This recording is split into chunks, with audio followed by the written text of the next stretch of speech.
அவருடைய குணம் அவருடையது. அவர் தனித்து நிக்கிறார், அவர் கட்சி நிக்கிறார், அவர் புதுசா ஆரம்பிச்சிருக்காரு. எல்லா தொகுதியிலும் அவர் கட்சி நிக்கணும்னு நினைப்பார். அதை பத்தி நம்ம என்ன சொல்ல முடியும்? மக்கள் இன்னைக்கு திமுக ஆட்சியை வெறுக்கிறாங்க. இந்த ஆட்சியை வரக்கூடாதுன்றாங்க.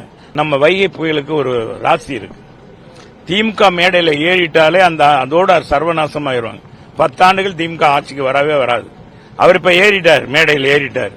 எந்த வகையிலும் தமிழ்நாட்டினுடைய இருக்கிற நாடாளுமன்ற தொகுதி குறைக்கக்கூடாது என்பதுதான் அண்ணா திராவிட முன்னேற்ற கழகத்துடைய நோக்கம். நேற்று பிரசாந்த் கிஷோர் ஒரு மீட்டிங்ல ஒரு தனியார் தொலைக்காட்சியில் பேசும்போது என்ன சொல்லிருக்காருன்னா, அவர் பேசின வரைக்கும் விஜய் தனித்து தான் போட்டியிடுவாரு.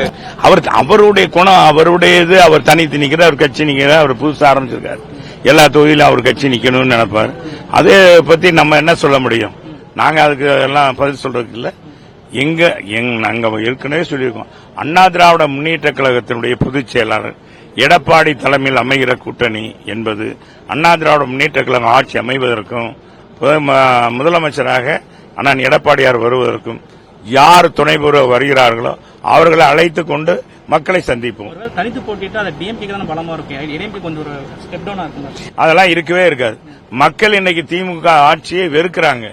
இந்த ஆட்சியை வரக்கூடாதுன்றாங்க. 10க்கு இன்னைக்கு ராசிதான் நல்ல ராசிதான் ஒரு பாட்டு அந்த படத்துல பாடுவாங்க.